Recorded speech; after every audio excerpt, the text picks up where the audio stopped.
Hello viewers, welcome to Newsweek South Asia, a show where we'll provide you fresh insights into South Asia's geopolitical, strategic and security situation. Let's take a look at the headlines first. Terrorists target Indian Air Force convoy in Jammu and Kashmir.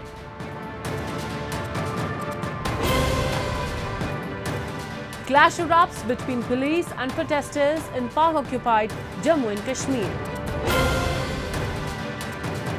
And struggle against enforced disappearances in Balochistan continues. The recent terrorist attack on an Indian Air Force convoy in the Poonch district of Jammu and Kashmir underscores the ongoing security challenges in the region. Despite the swift retaliation by Air Force personnel, the loss of life and injuries are tragic reminders of the persistent threat posed by terrorism. Security forces have launched a thorough search operation to apprehend the perpetrators, highlighting the urgent need for a robust response to such attacks. Our report. On May 4th, terrorists targeted an Indian Air Force convoy in the Poonch district of Jammu and Kashmir. In the ensuing exchange of fire, Air Force personnel retaliated, but unfortunately, 5 individuals sustained gunshot wounds. Despite being rushed to the nearest military hospital, one of them tragically passed away later. Security forces launched a large-scale search operation in the surrounding areas, questioning numerous locals to track down the attackers. The army released sketches of 2 suspected terrorists believed to be involved in the attack on May 6th and announced a reward of 20 lakhs rupees for any information leading to their capture. Following the incident, defense experts have emphasized the need for a strong response. As long as the sleeper cells exist in Jammu and Kashmir, these sorts of incidents will continue to happen. And they look for an opportunity. You see, the advantage with these attackers or these terrorists are the timing is with them. They know when to attack, where to attack, how to attack. This is not known to defender. So this is the game being played by Pakistan. And it's my recommendation that time now has come that within 25 kilometers from the border, whichever are Pakistan outposts, military outposts, we should target them, use our heavy artillery, and just bombard them. If the matter escalates, let it be so. Let it be so. But Pakistan must get a message that the cost of inflicting terrorism on India, the cost will be very high. In the past few years, the Indian government has launched various projects in Jammu and Kashmir to boost economic growth, enhance infrastructure, and uplift the living standards of its people. These efforts have been specially prioritized following the repeal of Article 370 in August 2019, which had provided special autonomous status to the region. However, certain terror groups supported by Pakistan frequently try to sabotage these development endeavors due to their frustration with ongoing progress. Resorting to violence, they aim to disrupt stability and reconciliation efforts in the area. यहाँ पर देखा जाए तो एक तरफ election का माहौल है, दूसरे जम्मू कश्मीर में बड़ी शांति आ गई है, टूरिस्ट जा रहे हैं, होटल फुल हैं, लोगों को आमदनी हो रही है, काम धंधा मिला हुआ है, स्कूल खुले हुए हैं, कॉलेज खुले हुए हैं, पढ़ाई हो रही है। ये बात रास नहीं आ रही। यहाँ पर मैं कहूँगा पाकिस्तान की जो कायराना हरकत है वो यहाँ पर कहीं ना कहीं गेम खेल रहे हैं। Terrorist disruptions of elections in Kashmir are reprehensible acts that aim to undermine the democratic process and instill fear among the populace. They target the democratic process, which is meant to give people a voice and a peaceful means of expressing their political preferences. जैसे ही लोकसभा के election या और कोई election आते हैं तो terrorist activity जो है वो तेज हो जाती है, क्योंकि पाकिस्तान नहीं चाहता कि यहाँ पे किसी तरीके की इलेक्शन हो और लोगों को ये लगे कि नॉर्मलसी आ गई है। Terrorist disruptions of elections in Kashmir pose a significant challenge to the democratic process and the safety of the people in the region. These disruptions can involve threats, violence, or intimidation aimed at preventing voters from exercising their democratic rights. However, in response of terror conspiracy, authorities in the region have deployed increased security measures to protect polling stations, voters, and election officials. Additionally, efforts are being made to gather intelligence, track terrorist activities, and apprehend those responsible for attempting to disrupt the electoral process.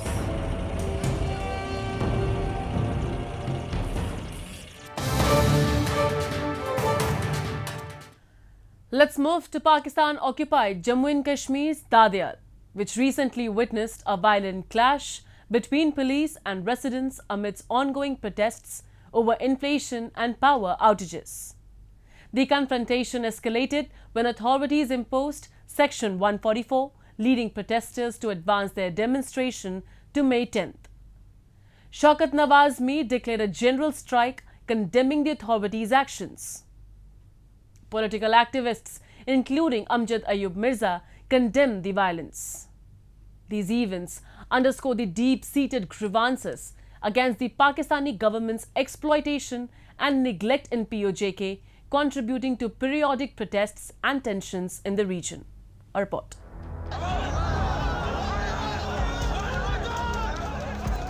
May 9th witnessed a violent clash between police and residents of Dadiyal in Pakistan-occupied Jammu and Kashmir, resulting in several injuries. The confrontation stemmed from ongoing protests against soaring inflation and frequent power outages, with demonstrators originally planning for a May 11th rally. However, following the clash, authorities imposed Section 144, banning all activities in the area. In a retaliatory move, protesters advanced their demonstration to May 10th. Prior warnings to authorities against violence had been issued by the protesters. Shaukat Nawaz Mir, local leader and chairman of the POJK Traders Association, declared a general strike across POJK, commencing at midnight, condemning the Defence Forces' actions. डुडियाल के अंदर पुरतशद्दद वाक़यात जो हुकूमत और इंतज़ामिया की तरफ से आज किए गए हैं, उस हवाले से जो कॉल हमने 11 मई की दी हुई थी उसको रिवर्स करते हुए 10 मई की कॉल पूरे आज़ाद कश्मीर और बिलखसूस मुजफ्फराबाद के अंदर अनाउंस करने जा रहा हूँ। और कल पूरा आज़ाद कश्मीर, मेरी मुराद आज रात 12 बजे से पूरा आज़ाद कश्मीर बिलखसूस मुजफ्फराबाद मुकम्मल पहिया जाम और मुकम्मल शटर डाउन होगा। तमाम अहलियान कश्मीर से मेरी ये अपील होगी कि अपने हक की खातर बाहर निकलें। अगर आज आप बाहर ना निकले फिर आपकी देर हो जाएगी और कभी भी आप अपना हक हासिल नहीं कर सकेंगे।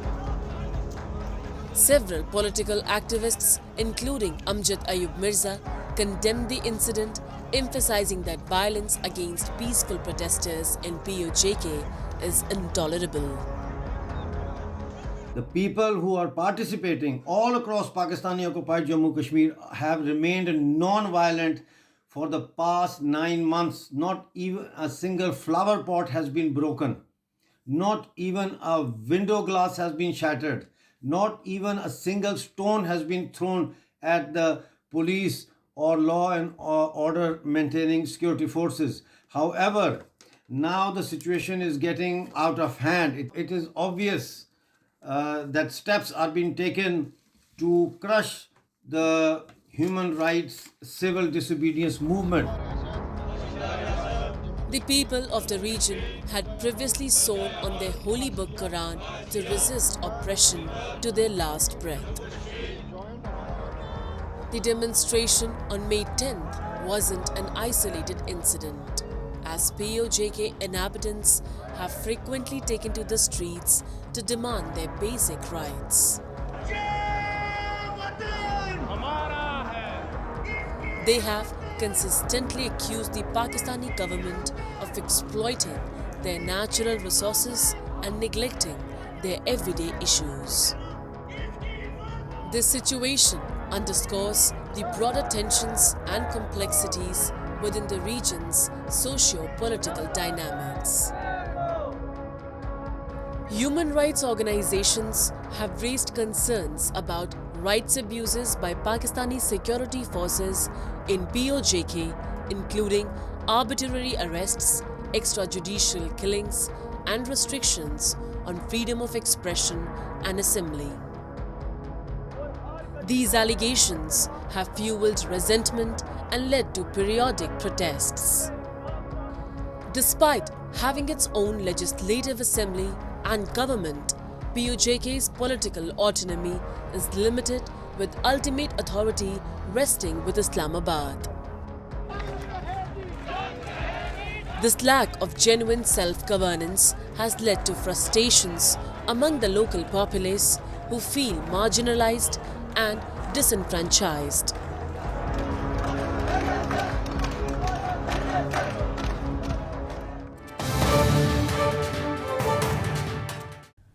The current situation in Pakistan-occupied Jammu and Kashmir underscores the deep-rooted grievances of the local population against the administration. The ongoing protests reveal a profound sense of frustration with the lack of accountability, transparency, and basic services in the region. The representatives elected by the people are unable to fulfill their responsibilities due to the absence of necessary funds, which exacerbates the already dire living conditions. Take a look.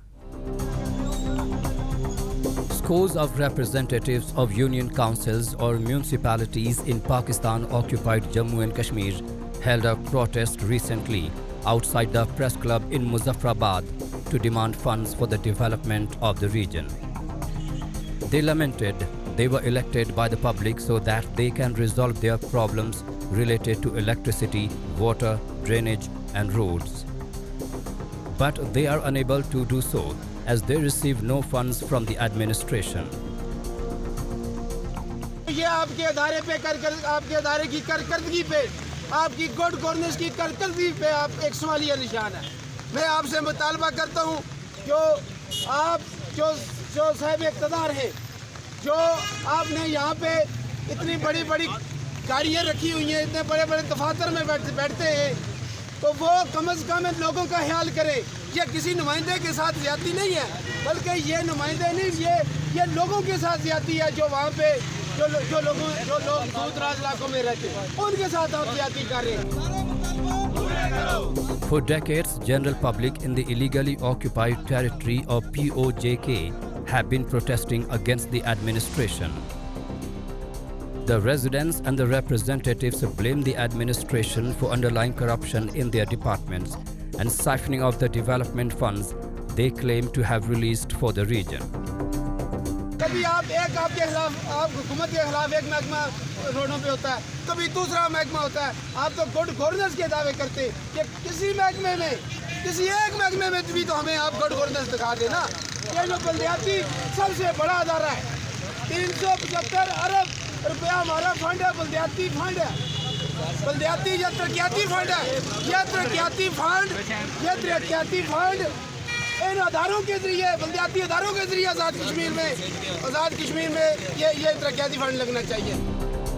The protests against the administration are raging all across the illegally occupied territory. The residents lambasted the administration's claims of so-called good governance and highlighted the underlying corruption in each and every government department. हर महकमे में हर जगह corruption है, हर जगह रोला पड़ा हुआ है। हम बल्दियाती नुमाइंदे हम आपसे ये अपील करते हैं कि हमारा जो हक है, हम आपसे भीख नहीं मांग रहे, हमारा हक हमें दिया जाए। Locals in POJK have long accused they are ruled by stooge authorities who only help Islamabad fill its treasuries through economic depredations. Saturated with regular power cuts, sky-high inflation, continuous violations of human rights and a host of other issues, the residents in the illegally occupied territory are up against the injustice and carrying out agitations all across the POJK region. The demonstrators are demanding accountability from the administrators and are calling for their rights to be recognized and respected. They reject the notion of being dependent on handouts and emphasize their right to fair governance and development funding. Moreover, they express frustration with what they perceive as puppet authorities serving the interests of Islamabad rather than addressing the needs of the local population. Overall, the protests in POJK reflect a deep-seated dissatisfaction with the current governance structures and highlight the urgent need for reforms to address corruption, mismanagement, and neglect of basic public services.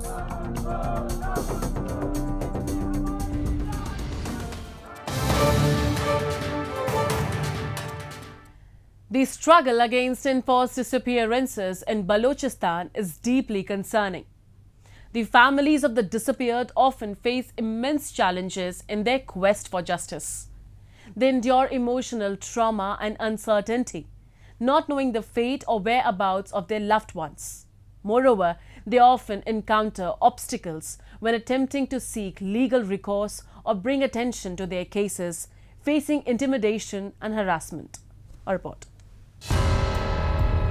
In Balochistan, various groups, including human rights organizations and activists, have documented numerous cases of enforced disappearances. The victims are often activists, journalists, students, or members of the Baloch nationalist movement perceived as threats to the state or its interests. The disappearances are typically accompanied by allegations of torture, extrajudicial killings, and other forms of human rights abuses. Families of the disappeared individuals are left in a state of uncertainty and anguish, not knowing the fate or whereabouts of their loved ones. This year, there have been some attacks on Balochistan's security forces and installations in the last few months. The Pakistani army is now using this as a justification for all of its illicit operations in the region.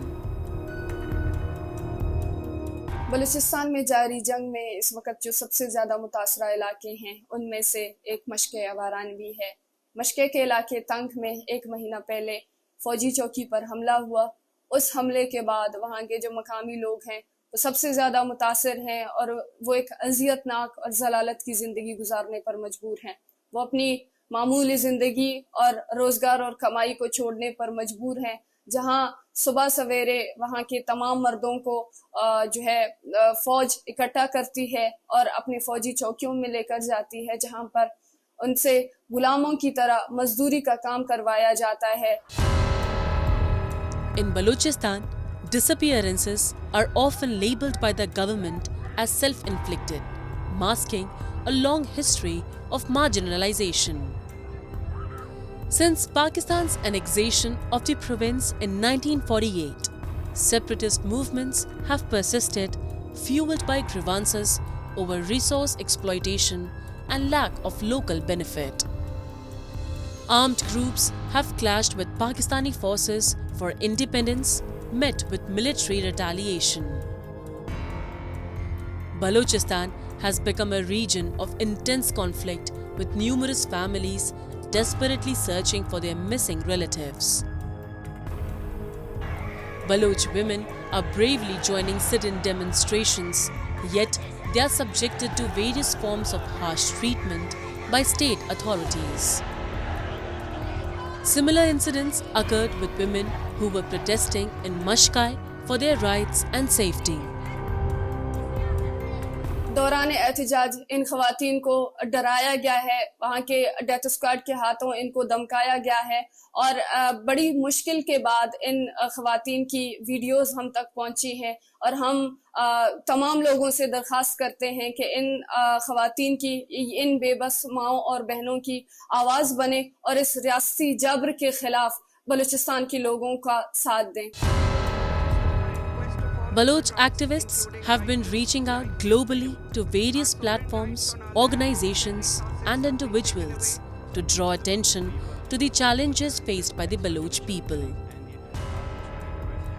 Their appeals spans social media, international forums, human rights organizations, and diplomatic channels, aiming to garner support and solidarity from around the world. The appeals made by Baloch activists for international solidarity emphasize the urgency of the situation and the need for support in exposing and addressing the brutality faced by the people of Balochistan. This call for solidarity is not just about raising awareness but also about urging action to address the injustices and human rights violations occurring in the region. By rallying international support, Baloch activists hope to amplify their voices and push for tangible change and accountability from relevant authorities.